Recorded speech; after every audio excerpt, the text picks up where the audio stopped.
Hi everyone, welcome back to our Mist AI-driven SD-WAN configuration guides series. My name is Shai Donovich and I am a solution architect here at Juniper on the Mist AI-driven enterprise team. And this is going to be section 3 of part 1.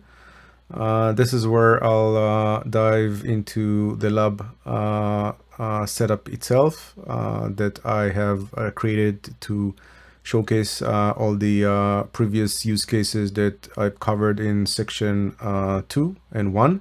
If you haven't watched those, please go back and watch section 2 and section 1 for more details. With that, let's get going. So again, quick recap. This is a high-level schematics, logical topology of 3 spokes and 2 hubs. This is basically going to be your typical hub and spoke network for any enterprise network, where you'll have 2 ISPs.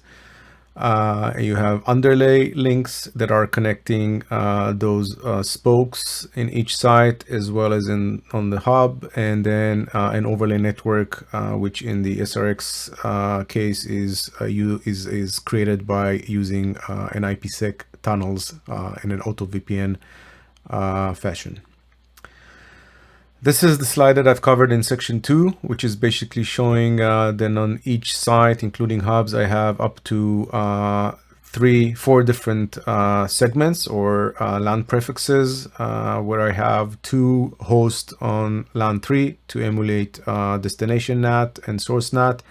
And again, please go back and watch section 2 of part 1, because I am describing in detail each one of the use cases and what we are trying to achieve from an overlay perspective. Again, the communication between these LAN segments on the spoke and to the hub and the other direction are going to be using the overlay IPsec network.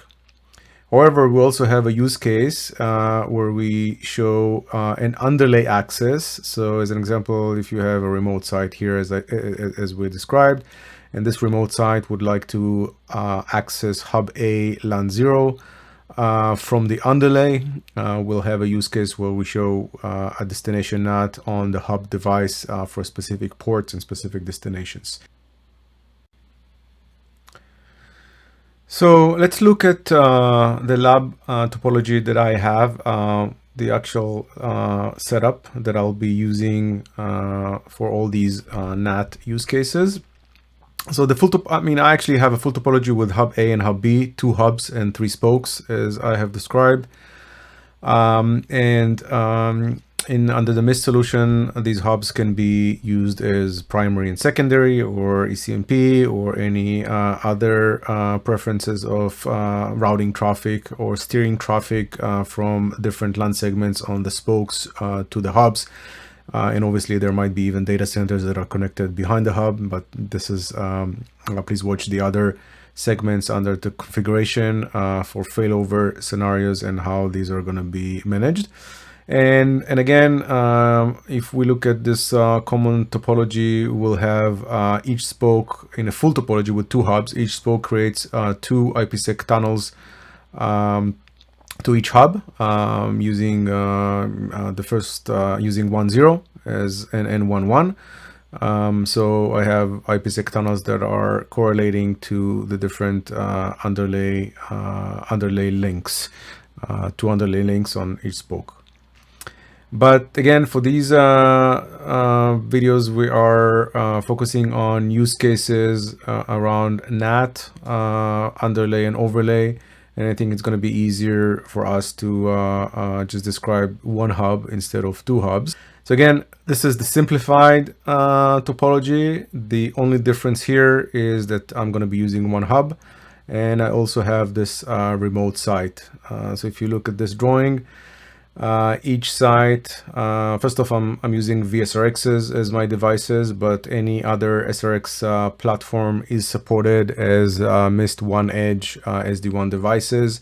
Please refer to the datasheet on which devices are actually supported, but most of the branch SRX devices are supported under Mist solution. But for the lab environment, I'm going to be using virtualized SRXs.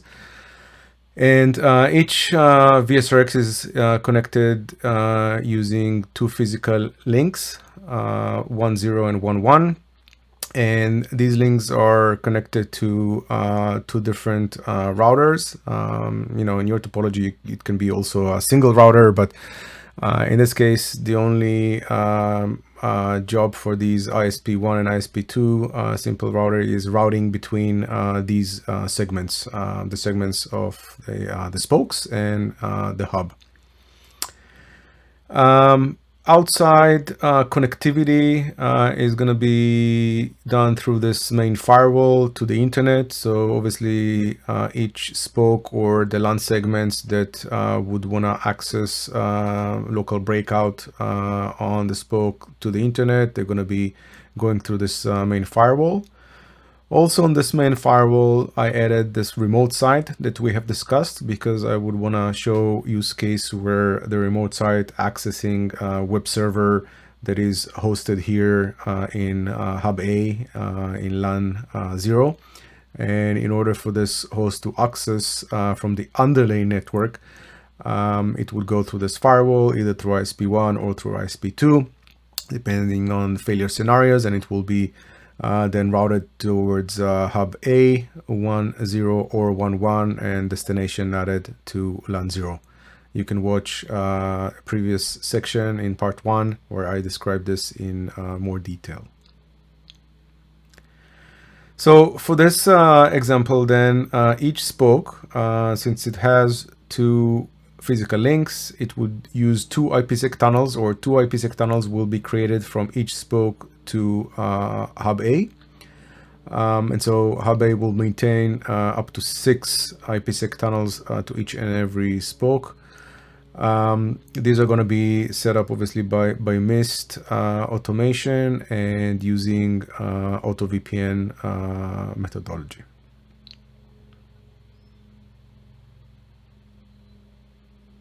So with that, let's just briefly look at the address scheme in each site. The sites are actually replicated. There are, few segments are having different IPs if they are distinct IPs prefixes. But in general, LAN 0, as we have discussed, is a 10.0.1.0/24 segment.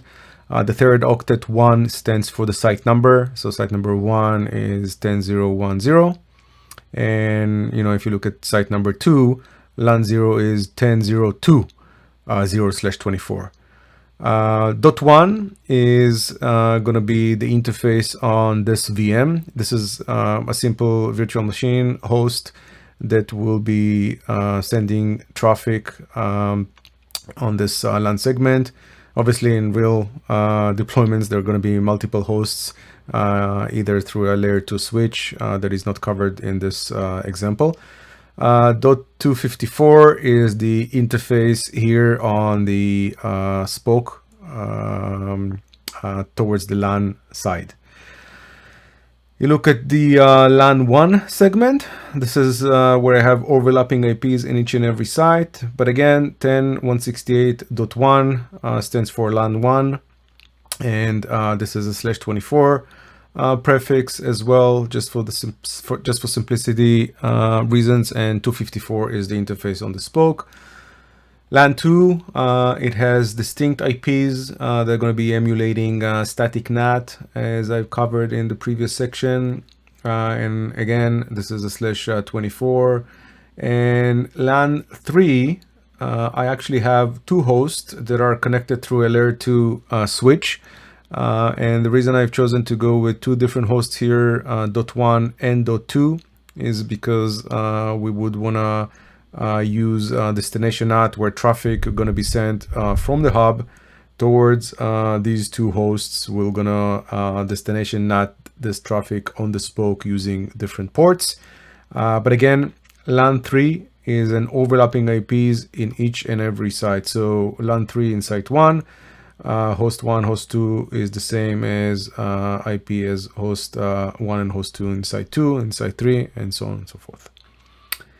The remote site, again, this is emulating a site that is actually accessing maybe from the underlay, from the internet, trying to reach one of the workloads here on the LAN side of the hub.